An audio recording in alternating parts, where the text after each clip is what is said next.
જસદણ તાલુકાના આટકોટ ઘનશ્યામનગર આંગણવાડી પાસે ગાય 4 દિવસથી મૃત્યુ પામેલ હાલતમાં પડી છે। આટકોટના ઘનશ્યામનગરના આંગણવાડી 6 પાસે 4 દિવસથી ગાય મૃત્યુ પામેલ હાલતમાં છે, છતાંય ગ્રામ પંચાયત દ્વારા ઉપાડવામાં આવતી નથી।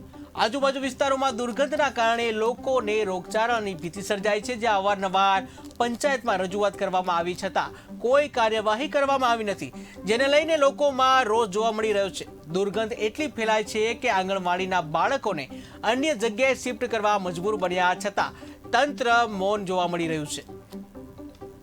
ઘનશ્યામનગરના મૈત્રી સ્કૂલવાળી શેરીમાં આંગણવાડી કેન્દ્ર નંબર 6 ઉપર ની એક્ઝેક્ટ બાજુમાં 4 દિવસથી આ પશુ મરણ થયેલ પડેલું છે ને તંત્રના આટકોટમાં પંચાયતે રૂબરૂ રજૂઆત કરેલ કે ભાઈ અહીંયા પશુ મરી ગયું છે અને તમે ઉપાડી જાઓ, તો ઉપાડવાવાળાને ફોન કરેલ તોય જવાબ નહીં આપેલા। પંચાયતમાં રૂબરૂ જઈને રજૂઆત કરેલ તોય જવાબ નથી આપતા અને મંત્રી સાહેબને 2 વખત ફોન કરેલો તો એ 3 દિવસથી એમ કહે છે કે હું ઉપડાવી લઈશ।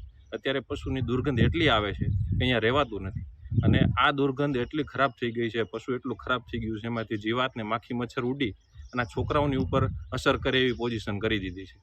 જો આમાંથી બીમારી ફેલાય છે, આ 15-20 છોકરાઓ અત્યારે આંગણવાડીમાં આવે છે, એમાં બીમારી ફેલાય તો આનો જવાબદાર કોણ રહેશે? આટકોટ પંચાયતમાં અત્યારે હાલ સરપંચ નથી અને જે તે જવાબદાર વ્યક્તિઓ છે એ જવાબ આપતા નથી, તો આની અમારે રજૂઆત કરવાની ક્યાં? આનું શું કરવું? આ બીમારી ફેલાણી તો આની જવાબદારી કોણ લે છે? અત્યારે અમારે